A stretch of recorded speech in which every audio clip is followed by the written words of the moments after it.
প্রিয় শিক্ষার্থীবৃন্দ, আসসালামু আলাইকুম। ঢাকা কলেজের দ্বাদশ শ্রেণীর মানবিক শাখার শিক্ষার্থীদেরকে আজকে ক্লাসে আমি স্বাগত জানাচ্ছি। আমি মোহাম্মদ শরীফুল ইসলাম মামুন, প্রভাষক, ইসলামিক স্টাডিজ বিভাগ, ঢাকা কলেজ, ঢাকা। প্রিয় শিক্ষার্থীবৃন্দ, তোমরা অবগত আছো যে তোমাদের ক্লাসগুলো আমরা নিয়মিতভাবেই অনলাইনে নিয়ে যাচ্ছি। সেই নিয়মিত ক্লাসের ধারাবাহিকতায় আজকে আমরা তোমাদের যে ক্লাসটি নিতে যাচ্ছি, অর্থাৎ ঢাকা কলেজের মানবিক শাখায় যারা রয়েছে তারা মানবিক শাখা দ্বাদশ শ্রেণীতে যারা রয়েছে, অর্থাৎ তোমরা সামনে যারা উচ্চ মাধ্যমিক পরীক্ষার্থী রয়েছে, ফাইনাল পরীক্ষার্থী রয়েছে, তাদের জন্য আজকের ক্লাস। তোমরা অবগত আছো যে আমরা অলরেডি অনেকগুলো ক্লাস সম্পন্ন করেছি, বলতে গেলে আমরা সিলেবাস মোটামুটি কমপ্লিটের দিকেই বলবো। তারপরেও আমরা তোমাদের ক্লাসগুলো নিয়ে যাচ্ছি যাতে তোমরা পড়ালেখার ভিতরেই থাকো, যাতে তোমরা সবসময় আমাদের যে ক্লাসগুলো হচ্ছে, যে ক্লাসগুলো চলছে, সেইগুলো সম্পর্কে যাতে তোমরা সবসময় যাতে বিষয়টি নিয়ে একটু অবগত থাকো, সেই বিষয়ে আজকে আমাদের ক্লাস, সেটার জন্যই আজকে আমাদের এই আলোচনা। শিক্ষার্থীবৃন্দ, তোমরা অবগত আছো আমরা বিগত দিনে তোমাদের যে ক্লাসটি নিয়ে আলোচনা করছি সেটি ছিল যে আমি যে ক্লাসটি তোমাদেরকে নিয়ে থাকি, তোমাদেরকে যে ইসলাম শিক্ষা দ্বিতীয় পত্র, অর্থাৎ ইসলাম শিক্ষা দ্বিতীয় পত্র যে কোর্সটি রয়েছে, সেই কোর্সটির আমি যে অধ্যায়ভিত্তিক তোমাদের আলোচনাগুলো করছি, সেই অধ্যায়ভিত্তিক আলোচনার ভিতরে ছিল যে আমরা সর্বশেষ মাযহাব নিয়ে কথা বলছিলাম। মাযহাবের সংজ্ঞায়ন আমরা করেছি। মাযহাবের সংজ্ঞায়ন করার পরবর্তীতে আমরা উল্লেখযোগ্য যে মাযহাবগুলো রয়েছে সেগুলো নিয়ে আমরা আলোচনা করছি। এর ভিতরে আমরা হানাফি মাযহাব শেষ করেছি এবং মালিকি মাযহাব নিয়ে কথা বলেছি। সেই মাযহাবের যে আলোচনাগুলো রয়েছে, সেই মাযহাবের আলোচনার ধারাবাহিকতায় আজকে আমরা যে ক্লাসটি করতে যাচ্ছি, অর্থাৎ আজকে আমরা যে মাযহাবের যে অংশটি নিয়ে আজকে আমরা কথা বলতে যাচ্ছি সেটি হলো শাফি মাযহাব। আমরা যদি একটু স্লাইডের দিকে অগ্রসর হই তাহলে আমরা দেখতে পাবো যে আমরা আজকে যে এই যে বিষয়টি নিয়ে কথা বলবো, অর্থাৎ আজকে আমাদের আলোচ্য যে টপিক, সেই টপিকটি হলো শাফি মাযহাব।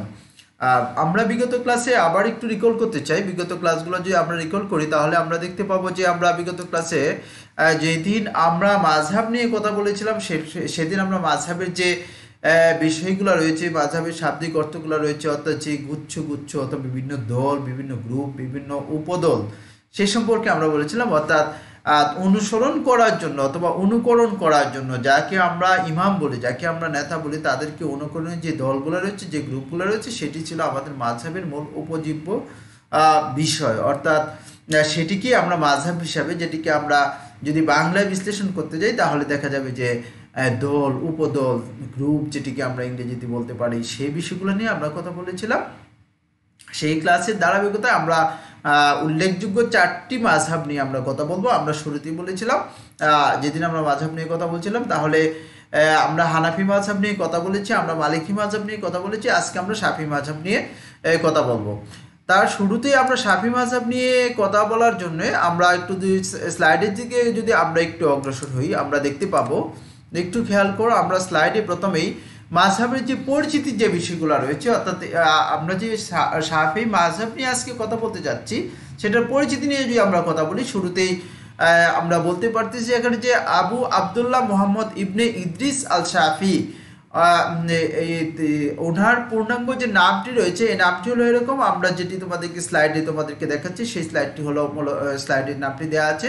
তিনি ছিলেন মূলত ফিলিস্তিন আরব মুসলমান তাত্ত্বিক, লেখক এবং পণ্ডিত, যিনি ইসলামের অন্যতম সেরা আইনবিদ হিসেবে পরিচিত ছিলেন। তিনি ইমাম শাফি নামে বেশি পরিচিত ছিলেন। তাকে শায়খ আল ইসলাম হিসাবেও সম্বোধন করা হয় এবং তিনি ইসলামের প্রধান যে 4টি মাযহাব রয়েছে তার ভিতরে যে শাফি মাযহাবটি রয়েছে সেই মাযহাবের প্রবক্তা তিনি ছিলেন ইমাম মালিক ইবনে আনাসের অন্যতম সেরা শিক্ষার্থী এবং তিনি নাজরানের গভর্নর হিসাবে দায়িত্ব পালন করছিলেন।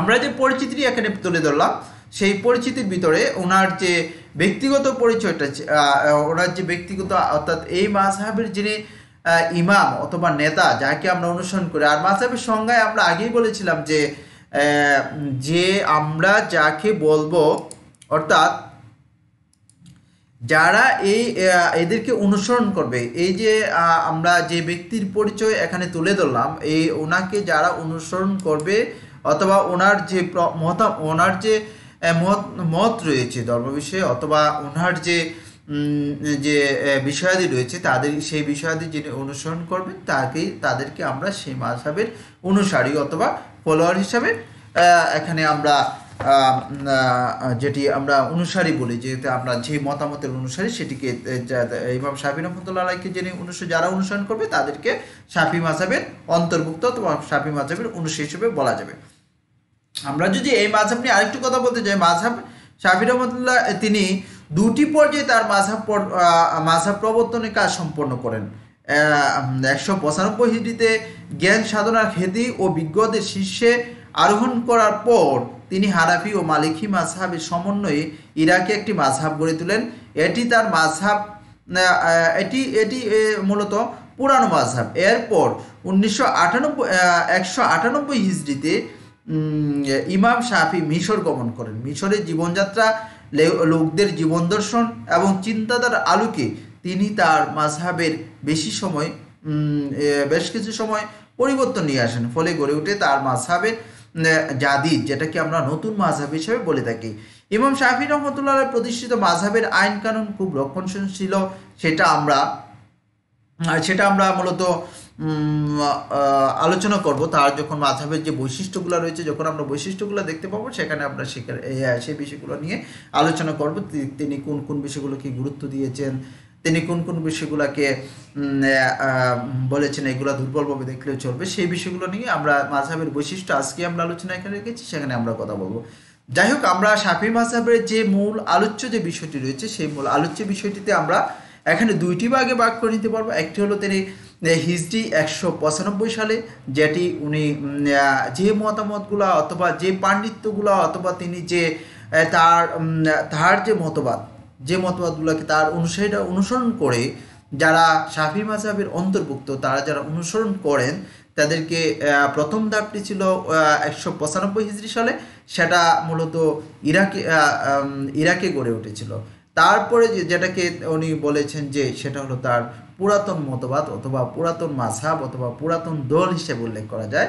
তার পরবর্তীতে যেটাকে 198 হিজরি সালে যেটাকে বলা যাচ্ছে যে সেটাই উনি গড়ে তুলেছিলেন যে মিশরে, এবং মিশরে যে তিনি মতবাদটি গড়ে তুলেছিলেন সেটিকে বলা হচ্ছে এটি অনেক আগেরটার চেয়ে উনি আপডেট মতবাদ অথবা সমন্বয় সাধন করে নতুন কোনো কিছু করতে চেয়েছেন, সেই জন্যই সেটাকে বলা হচ্ছে যে সেটা হলো নতুন মতবাদ। অর্থাৎ আমরা যে বিষয়টি এখানে বলতে চাচ্ছি সেটা হলো ইমাম শাফি রহমতুল্লাহ আলাই উনি তার যে মতবাদ ছিল, তার যে মাযহাব ছিল, তার যে গোত্র ছিল, যারা তাকে অনুসরণ করেন, যারা তার মতবাদকে ফলো করে থাকেন, তাদেরকে সেই মতবাদটিকে তিনি দুইটি ভাগে বিশ্লেষণ করলে দুটি ভাগে বিভক্ত করা যায়। একটি হলো ইরাকে যেটি করে তুলেছিলেন 195 হিজরি সালে, আর দ্বিতীয়টি হলো 198 হিজরি সালে যেটি তিনি মিশর করে তুলেছিলেন। তাহলে প্রথম যেটি করেছিলেন ইরাকে, সেটিকে ওনাকে পুরাতন মতবাদ বলা যেতে পারে, আর পরবর্তীতে 198 হিজরি সালে উনি যেটা করেছেন সেটাকে বলা যেতে পারে যে এটা হলো ওনার নতুন মাযহাব অথবা নতুন মতবাদ। প্রিয় শিক্ষার্থীবৃন্দ, চলো আমরা যদি আরেকটু সামনের দিকে অগ্রসর হই, ওনার পরিচিতির ভিতরে আমরা যদি আরেকটু সামনে অগ্রসর হই, আমরা দেখতে পাচ্ছি যে আমরা পরবর্তীতে মাযহাবের সাথে ওনার যে ব্যক্তিগত পরিচয়, সেকে ইমাম শাফি রহমতুল্লাহর উপাধি ছিল নাসিরুল হাদিস, যাকে আমরা হাদিসের সাহায্যকারী অথবা সহায়ক বলে থাকি। কারণ হাদিস সংগ্রহ সংকলন, বিশেষ করে হাদিসের যাচাই বাছাইয়ে তিনি সর্বপ্রথম অবদান রাখেন। তিনি সর্বপ্রথম হাদিস শাস্ত্রের নীতিমালা প্রণয়নে কলম ধরেন, আর রিসালা ও আল উম্মা গ্রন্থদ্বয়, অতঃপর সে পথ ধরেই পরবর্তী ইমামগণ অগ্রসর হন। অর্থাৎ পরবর্তী ইমামগণ সে পথ ধরেই পরবর্তীতে অগ্রসর হন। অর্থাৎ আমরা এখানে যে বিষয়টি বলতে চাচ্ছি সেটি হলো হাদিস যাচাই বাছাই করার ক্ষেত্রে, অর্থাৎ সকল হাদিসই যে গ্রহণযোগ্য নয়, সেই বিষয়টি সম্পর্কে তিনিই প্রথম গ্রন্থ রচনা করেন, এবং তিনি এই বিষয়গুলো এখানে বোঝানোর চেষ্টা করেন যে হাদিসে এভাবে যাচাই করা যায়, এবং সেটির জন্য আমরা এখানে স্লাইডে যে বিষয়টি উল্লেখ করেছি যে যে আর রিসালা ও আল উম্মা এই দুটি গ্রন্থ তিনি রচনা করেছেন। আমরা যদি পরবর্তী স্লাইডে যাই, পরবর্তী স্লাইডে ওনার পরিচিতি অংশে আমরা আরও কিছু বিষয় এখানে দেখতে পাচ্ছি যে তিনি তার গোটা জীবন কোরআন এবং সহি সুন্নাহ লিখার এবং নির্যাস বের করার জন্য কাটিয়ে দিয়েছেন।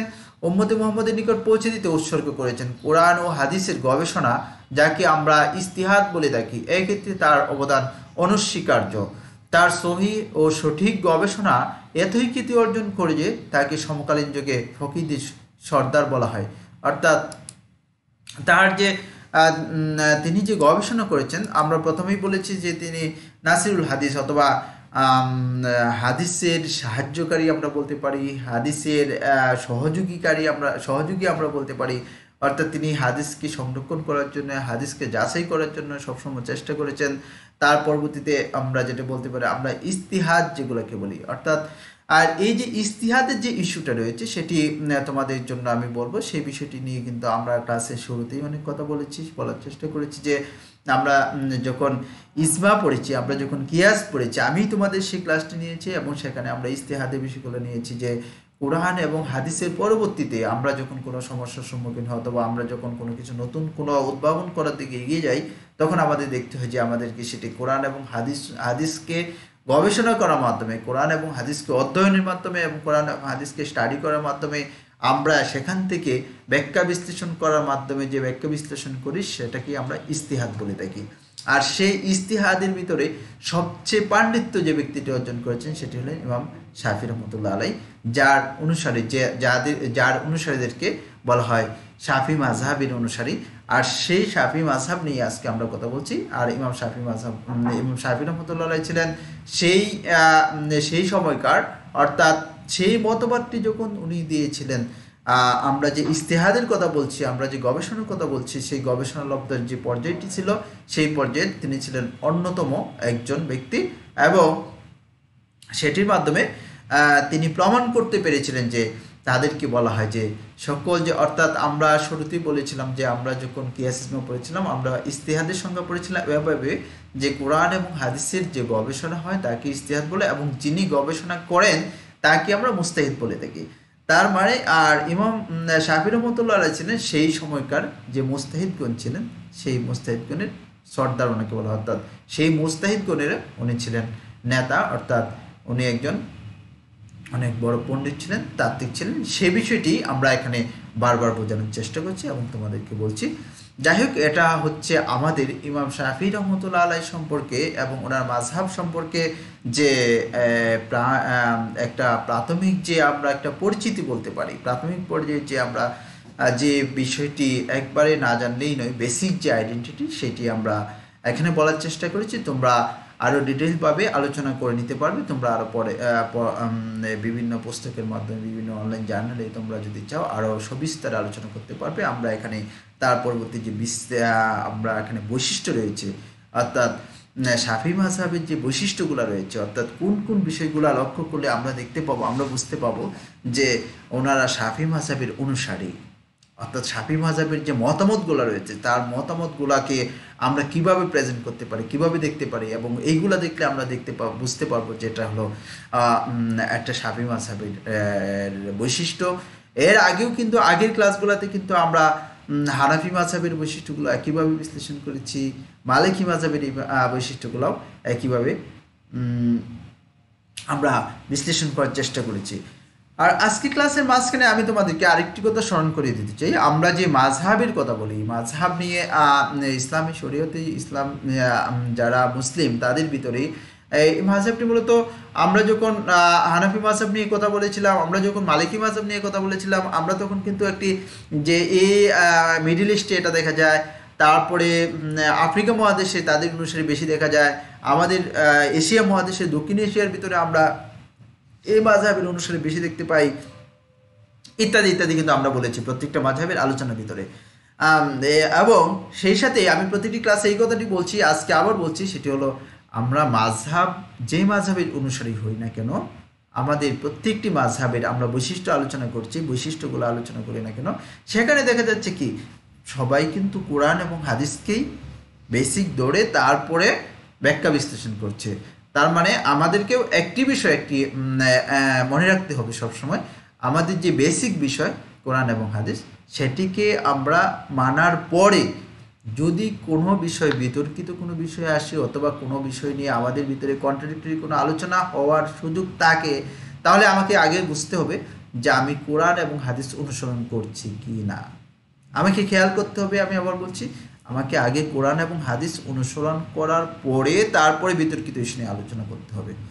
তাই যেহেতু প্রত্যেকটি মাযহাবেই এখানে কোরআন এবং হাদিসকে সবার আগে প্রায়োরিটি দেওয়ার পর আলোচনা করছে, আমাদেরকেও সেটি মানতে হবে যে আমাদের সবার আগে কোরআন এবং হাদিসকে আমল করার মাধ্যমে, মানার মাধ্যমে, সেই অনুযায়ী চলার পরবর্তীতে যদি আমাদের কোনো কিছু করতে হয় তাহলে আমাদের অন্য ইস্যু নিয়ে কথা বলা উচিত, অন্যথায় উচিত না। সেখানে আমরা মাযহাবের যে বৈশিষ্ট্যগুলো রয়েছে সেইটি যদি আমরা আলোচনা করি, তা আমরা সেখান থেকে আমরা অনেক কিছু উপলব্ধি করতে পারবো। এই কথাটি বলার অন্যতম কারণ হলো এই যে আমাদের বর্তমান সময়ে আমাদের চতুর্দিকে আমাদের বিভিন্ন সামাজিক যে ইস্যুগুলো রয়েছে, আমাদের দৈনন্দিন জীবনের কাজগুলো রয়েছে, সেখানে রয়েছে কি এমন বলা হতে পারে যে মানে আমি যে বিষয়টি বলতে চাইছি যে ইসলামের ভিতরে যে বিভিন্ন দল উপদলের কথা বলা হয়ে থাকে সেটি নিয়ে, যে এটা নিয়ে এরকম, এই মতবাদ এরকম, সেটা এরকম, এই বিষয়গুলো উঠে আমাদেরকে সবার আগে কোরআন এবং হাদিসকে মানতে হবে, তারপরে আমাদের অন্যান্য ইস্যুগুলো নিতে হবে। এবং এই যুগে আমরা চাইলে সব কিছু হাতের কাছে পেতে পারি, যে কোনো ইনফরমেশন আমরা অধ্যয়ন করার মাধ্যমে, আমরা স্টাডি করার মাধ্যমে, আমরা গবেষণা করার মাধ্যমে আমরা নিজেই অর্জন করার চেষ্টা করব। তারপরে আমরা সেই বিষয়গুলোর সাথে আমাদের যে অন্যান্য মাযহাব রয়েছে, অন্যান্য মতামত রয়েছে, আমাদের যে যারা ইসলামিক স্কলার রয়েছেন তাদের মতামত রয়েছে, আমরা সেটির সাথে সেটি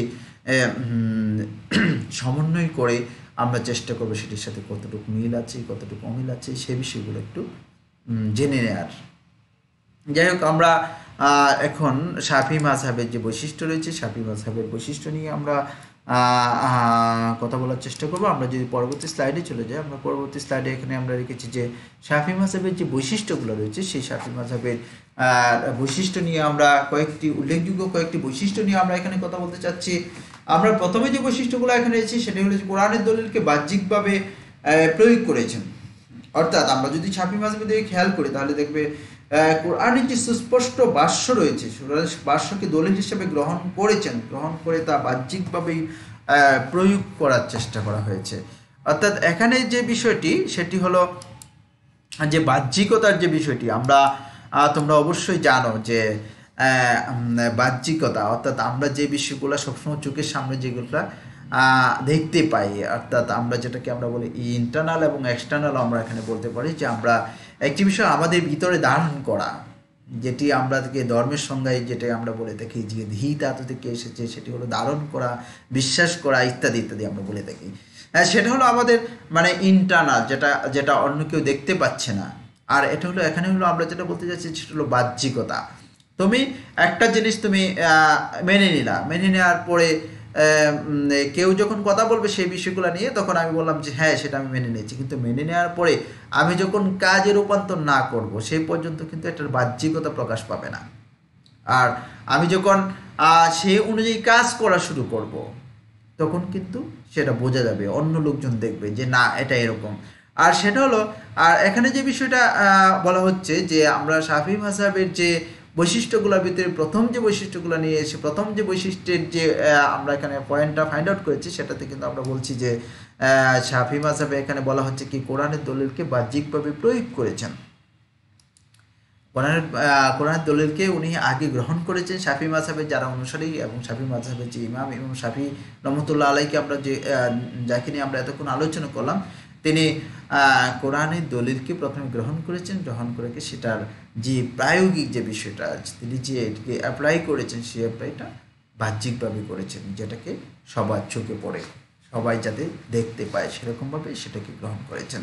এটা হলো আমরা শুরুতেই যে বলছি প্রত্যেকটা মাযহাবের এবং প্রত্যেকটা ইসলামী দল উপদল আমরা যাই বলি না কেন বাংলায়, তারা প্রথমেই কিন্তু কোরআনকে গুরুত্ব দিয়েছেন এবং হাদিসকে গুরুত্ব দিয়েছেন। তারপরে আমরা বিভিন্ন বিতর্কিত যে ইস্যুগুলো আমরা সবসময় শুনি, এটা কিন্তু কোরআন এবং হাদিসের পরে ইজতিহাদ অংশে, অর্থাৎ আমরা যে গবেষণা বলি সেই গবেষণার অংশে কিন্তু আমাদের সেই ইস্যুগুলো আসে। তাই আমরা এখানে বলছি আমরা আগের যে ক্লাসগুলো নিয়েছি, যে মতবাদগুলো আমরা যে বৈশিষ্ট্যগুলো নিয়ে আলোচনা করেছি, সেখানেও কিন্তু একই ধরনের বিষয়টি এসেছে যে সবার আগে কোরআনকে গুরুত্ব দিয়েছেন। আমরা আজকেও ইমাম শাফি রহমতুল্লাহ আলাইহি যা বলেছেন, ইমাম শাফি মাযহাবের যে বৈশিষ্ট্যগুলো রয়েছে সেখানে আমরা এই বিষয়টি নিয়ে এসেছি। আমরা পরবর্তী স্লাইডে যদি যাই, পরবর্তী স্লাইডে আমরা এখানে যে বিষয়টি নিয়েছি, যেখানে মাসালা নির্ধারণে হাদিসকে কোরআনের সমকক্ষ বিবেচনা। ইমাম শাফি মাযহাবে হাদিসকে দ্বিতীয় পর্যায়ে দলিল হিসাবে বিবেচনা করা হয়েছে, কিন্তু মাসালা নির্ধারণের ক্ষেত্রে হাদিসকে কোরআনের সমকক্ষ বিবেচনা করা হতো। এখানে যে বিষয়টি আমরা নিয়ে কথা বলছি সেটি হচ্ছে যে হাদিসকে সবসময় দ্বিতীয় যে উৎস শরীয়তের, যে আমরা সবসময় বলে থাকি ইসলামী শরীয়তের যে 4টি উৎস রয়েছে, যে 4টির উপর এই শরীয়ত পরিচালিত হয়, আমরা যে বলি ইসলাম একটি পরিপূর্ণ জীবন বিধান, সেই পরিপূর্ণ জীবন বিধানটা পরিচালনা করার জন্য যে 4টি বিষয়কে আমরা সবসময় বলে থাকি, কোরআন, হাদিস এবং ইজমা, কিয়াস, এই 4টি যে বিষয় রয়েছে সবার আগে আমরা কোরআনকে বলে থাকি। আর শাফি মাযহাবের যে বৈশিষ্ট্য রয়েছে সেটা বিশ্লেষণ করতে গিয়ে আমরা এখানে যে বিষয়টি পাচ্ছি সেটা হলো উনিও হাদিসকে দ্বিতীয় স্তরেই রেখেছেন, কোরআনের পরেই হাদিসে অবস্থান দিয়েছেন। কিন্তু আমরা যখন তিনি যখন মাসালা, আমরা যেটা বলি যে মাসালাটা হলো মূলত তোমার যে বিভিন্ন বিষয়ে মতামত প্রদান, শরীয়তের বিভিন্ন বিষয়গুলো নিয়ে যখন মতামত দিয়েছেন, তখন তিনি হাদিসের যুক্তিগুলোকেও, হাদিসের যে দলিলগুলো রয়েছে, হাদিসের যে প্রমাণগুলো রয়েছে, যে অকাট্য হিসেবে আমরা শরীয়তের বিভিন্ন, আমরা শুরুতেই বলছি বিভিন্ন উদ্ভূত পরিস্থিতি অথবা বিভিন্ন সমস্যার সম্মুখীন যখন হয়, যেহেতু আমরা এখন আর ওহির জ্ঞান, অর্থাৎ আমরা যেটা বলছি কোরআন এবং হাদিস নতুন করে আনা সম্ভব নয়, সেইটার ক্ষেত্রে তিনি কোরআন এবং হাদিসকে কোরআনের সমকক্ষ হিসেবে এখানে দলিল হিসেবে উপস্থাপন করার চেষ্টা করেছেন অথবা করেছেন। এটা হলো শাফি মাযহাবের অন্যতম আরেকটি বৈশিষ্ট্য।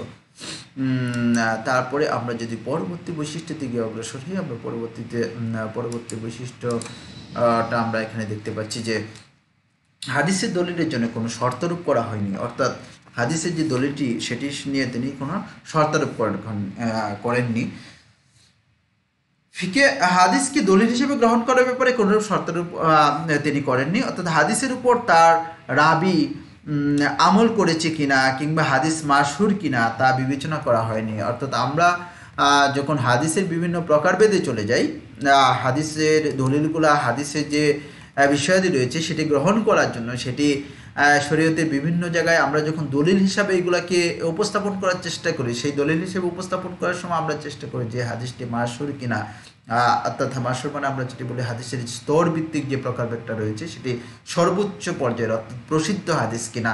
তারপরে আমরা চিন্তা করি যে হাদিসের রাবি, আমরা যাদেরকে আমরা বর্ণনাকারী বলে থাকি, যিনি বর্ণনা করেছেন সেই হাদিসটি, অর্থাৎ যে ব্যক্তি হাদিসটি বর্ণনা করবে সেই ব্যক্তি নিজে আমল করেছেন কিনা, এই যে বিষয়গুলো রয়েছে সেটি আসলে হাদিসের যখন হাদিসকে কেউ শরীয়তের অকাট্য দলিল হিসেবে অথবা হাদিসের বিভিন্ন যখন মাসলা উদ্ভাবনে হাদিসের সহযোগিতা নেওয়া হয়, তখন দেখা হয় যে এই হাদিসটি কোন পর্যায়ের এবং সেটি গ্রহণ করার ক্ষেত্রে কতটুকু প্রায়োরিটি দেওয়া যায়, সেটা করার ক্ষেত্রে সবসময় এটা খেয়াল করা হয়। কিন্তু ইমাম শাফি রহমতুল্লাহ আলাইহি, যখন আমরা যেহেতু ইমাম শাফি মাযহাব নিয়ে, এখানে শাফি মাযহাবের বৈশিষ্ট্যগুলো নিয়ে আমরা আলোচনা করছি, শাফি মাযহাবকে পর্যালোচনা করা অথবা বিশ্লেষণ করার পরে দেখা যাচ্ছে যে শাফি মাযহাবে হাদিসের যে এখানে যে আমরা যে বিষয়টি রয়েছে দলিল হিসাবে যখন গ্রহণ করা হয়, তখন সেখানে কোনো শর্তারোপ করা হয়নি,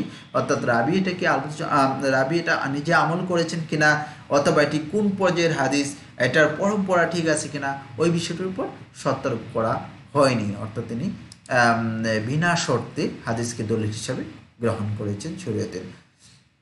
আমরা পরবর্তী স্লাইডে যদি যাই, আমরা পরবর্তী স্লাইডে যাওয়ার পরে আমরা দেখতে পাচ্ছি যে আমরা আরেকটি বৈশিষ্ট্য আমরা এখানে প্রেজেন্ট করার চেষ্টা করছি, এটা হাদিসের আমলকে ফরজ সাব্যস্ত করা হয়েছে। অনেক ক্ষেত্রেই শাফি মাযহাবের যে বৈশিষ্ট্যগুলো রয়েছে সেখানে হাদিসের অনেক আমলকে এখানে ফরজ হিসাবে সাব্যস্ত করার চেষ্টা করা হয়েছে।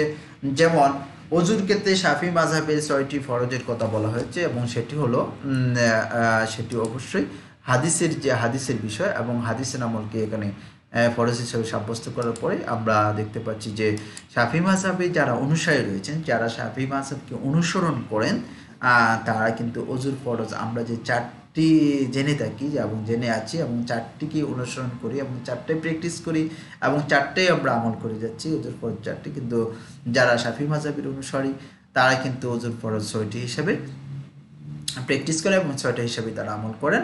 এবং সেক্ষেত্রেই আমরা দেখতে পাচ্ছি এবং এই যে প্র্যাকটিসটি সেটি কিন্তু হাদিস থেকে নেওয়া হয়েছে শাফি মাযহাবের, এবং সেক্ষেত্রে সেটিকে অনুসরণ করে আমরা বলছি যে শাফি মাযহাবে হাদিসের আমলকে ফরজ হিসাবে সাব্যস্ত করা হয়েছে।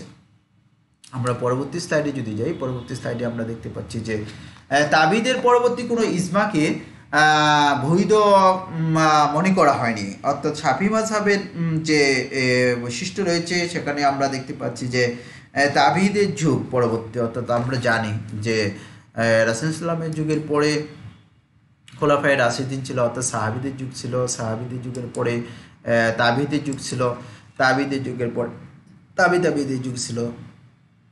আর এখানে শাফি মাযহাবের যে বৈশিষ্ট্য রয়েছে সেখানে আমরা দেখতে পাচ্ছি যে ইজমার কথা বলা হয়েছে, যে ঐকমত্যের কথা বলা হয়েছে, সেই যেকে আমরা ইজমা কিয়াসে যে বিধানটি বলেছিলাম, আমরা ক্লাসের শুরুতেই যেটি বলেছিলাম ইজতিহাদ এবং মুস্তাহিদের কথা যেখানে বলেছিলাম, কোরআন হাদিসের পরবর্তী যে বিধানগুলো রয়েছে, অর্থাৎ যে ইজমাটা করা হয়েছে তাবিদের যুগের পরবর্তীতে, সেটিকে শাফি মাযহাব কখনোই বৈধ মনে করেন না। অর্থাৎ শাফি মাযহাব সেটাকে শরীয়তের কোনো দলিল হিসাবে গ্রহণ করতে রাজি নয়। আমরা পরবর্তী স্লাইডে যদি যাই, আমরা পরবর্তী স্লাইডে দেখতে পাচ্ছি যে মদিনার হাদিসকে নিঃশর্তে গ্রহণ করা হয়েছে। অর্থাৎ মদিনায় যে সকল হাদিস রয়েছে সেটিকে নিঃশর্তে গ্রহণ করা হয়েছে, সেখানে কোনো শর্ত আরোপ করা হয়নি। আমরা যদিও আগেই বলেছি যে শাফি মাযহাবের যে বৈশিষ্ট্য রয়েছে সেই বৈশিষ্ট্যগুলোতে আমরা দেখতে পাচ্ছি যে ওনারা সেই মাযহাবে হাদিসের যে বিষয়গুলো রয়েছে আমরা শর্ত আরোপ করা হয়নি। সেখানে আমরা বলেছি যে রাবির আলোচনা, রাবি নিজে সেই হাদিস আমল করেছেন কিনা, অথবা আমরা যে মাশহুরে যে বিষয়গুলো রয়েছে, হাদিসের স্তরভিত্তিক যে বিষয়গুলো রয়েছে সেটি কতটুকু প্রসিদ্ধ কিনা, সেই বিষয়টি নিয়ে কোনো শর্ত আরোপ করা হয়নি। তার পরবর্তীতেও আমরা যে হাদিসের রাসূল সাল্লাল্লাহু আলাইহি ওয়াসাল্লামের যে 2টি যুগ ছিল, মক্কি জীবন এবং মাদানী জীবন, সেই জীবনের ক্ষেত্রে শাফি মাযহাবের ক্ষেত্রে আমরা যেটি দেখতে পাচ্ছি সেটি হলো যে মদিনায় যে হাদিসগুলো রয়েছে, অর্থাৎ যে হাদিসের ধারাবাহিকতা অথবা যে হাদিসগুলো ব্যাখ্যা বিশ্লেষণ করার পরে দেখা যাচ্ছে যেটি এই হাদিসগুলা রাসূল সাল্লাল্লাহু আলাইহি ওয়াসাল্লাম মদিনা হিজরত করার পরবর্তী সময়ের যে হাদিসগুলো, সেটিকে অকাট্য হিসেবে শাফি মাযহাব গ্রহণ করেছে এবং তারা সেটিকে শরীয়তের দলিল হিসেবে গ্রহণ করার জন্য সবসময় মতামত দিয়েছে, এবং সেটিকেই আমরা এখানে তাদের মাযহাবের একটি বৈশিষ্ট্য হিসেবে আমরা এখানে উল্লেখ করার চেষ্টা করেছি যে মদিনার হাদিসকে নিঃশর্তে ওনারা গ্রহণ করেছেন। আমরা যদি পরবর্তী স্লাইডে যাই, পরবর্তী স্লাইডের দিকে গেলে আমরা দেখতে পাচ্ছি আমরা এখানে শাফি মাযহাবের উল্লেখিত কয়েকটি উল্লেখযোগ্য কিছু গ্রন্থাবলী রয়েছে, সেই গ্রন্থাবলী নিয়ে আমরা এখানে একটু একটা স্লাইড তৈরি করেছি যাতে তোমরা আকান্তে তার উল্লেখযোগ্য কিছু গ্রন্থ দেখতে পাও। যেমন কিতাবুল উম্মাহ, মূলত এটি একটি হাদিস গ্রন্থ যা ফিকহি পদ্ধতিতে স্বীয় সনদ সংকলন করেছেন। এটি একটি বিশাল গ্রন্থ যাহা 9টি বড় খণ্ডে প্রকাশিত। তার পরবর্তীতে রয়েছে আর রিসালা, এটা সেই গ্রন্থ যাতে ইমাম শাফি রহমতুল্লাহ উসুল হাদিস এবং উসুল ফিকহ সর্বপ্রথম কলম ধরেছেন, যেটি আমরা একটু আগেও যখন ওনার পরিচিতি বিশ্লেষণ করেছিলাম তখন আমরা সেখানে পেয়েছিলাম। তারপরে আহকামুল কোরআন, ইখতিলাফুল হাদিস, সিফাতুল আমরি ওয়ান নাহি, এই যে গ্রন্থগুলো রয়েছে এই গ্রন্থগুলো আমরা দেখতে পাচ্ছি ইমাম শাফি রহমতুল্লাহ এই গ্রন্থটি উনি রচনা করেছেন। এই গ্রন্থগুলো এবং এই গ্রন্থগুলো রচনা করার মাধ্যমে আমরা শাফি মাযহাবের যে অনুকরণীয় অনুসরণীয় যে বিষয়গুলো রয়েছে এবং যারা শাফি মাযহাবের অনুসারী রয়েছেন তারা সেই গ্রন্থগুলোকে ফলো করে থাকেন, সেই গ্রন্থগুলোকে তারা সেভাবে শরীয়তের যে মাসালাগুলো রয়েছে এবং শরীয়তের যে বিষয়গুলো রয়েছে যেখানে বিভিন্ন দালিলিক প্রমাণের প্রয়োজন রয়েছে, বিভিন্ন বিষয় রয়েছে, তারা সেই গ্রন্থগুলো থেকে তাদের ব্যাখ্যা বিশ্লেষণ করে থাকেন, তাদের মতামত প্রকাশ করে থাকেন। আমরা যদি সামনের দিকে অগ্রসর হই আমরা দেখতে পাবো আমরা স্লাইডে তোমাদের জন্য আরও কয়েকটি ওনার উল্লেখযোগ্য গ্রন্থ এখানে প্রেজেন্ট করার চেষ্টা করেছি, যেমন জিমাউল ইলম, তারপরে রয়েছে এখানে বায়ানুল ফার্স, আর ফাজাউল কুরাইশ, ইখতিলাফুল ইরাকিয়ান, ইখতিলাফুল মালিক ওয়াল শাফি। এই যে বিষয়গুলো রয়েছে এটি ওনারই গ্রন্থ এবং ইমাম শাফি রহমতুল্লাহ প্রণীত গ্রন্থ। এগুলো ওনার সময় এবং ওনার নিজের হাতে রচিত গ্রন্থ। এই ছিল আমাদের ইমাম শাফি রহমতুল্লাহ এবং শাফি মাযহাব সম্পর্কে যে মূল যে বিষয়টি রয়েছে, যে বিষয়টি জানা একদম জরুরি ইমাম শাফি রহমতুল্লাহ অথবা শাফি মাযহাব জানার জন্য, সেটি নিয়ে আমরা আজকে এখানে আলোচনা করার চেষ্টা করেছি। প্রিয় শিক্ষার্থীবৃন্দ, আজকে আমরা শাফি মাযহাব নিয়ে যে আলোচনা ছিল, শাফি মাযহাবের পরিচিতি বলো অথবা শাফি মাযহাবের যে বৈশিষ্ট্যগুলো ছিল সেগুলো নিয়ে যে আলোচনা ছিল, আমরা মূলত আজকে আলোচনার শেষ পর্যায়ে এসে উপনীত হয়েছি। আশা করি তোমরা যদি এই ক্লাসটি মনোযোগ সহকারে অবলোকন করো, অনুসরণ করো, অনুকরণ করো, এখানে অল্প পরিসরে হলেও তোমরা এখান থেকে কিছু শিখতে পারবে, আমি সেই আশা ব্যক্ত করছি। এবং আজকে ক্লাস আমি এখানে শেষ করতে যাচ্ছি এবং তোমরা সেই পর্যন্ত সকলেই ভালো থাকবে, সুস্থ থাকবে। সকলকে ধন্যবাদ জানিয়ে আজকের ক্লাস আমি এখানে শেষ করছি। আসসালামু আলাইকুম।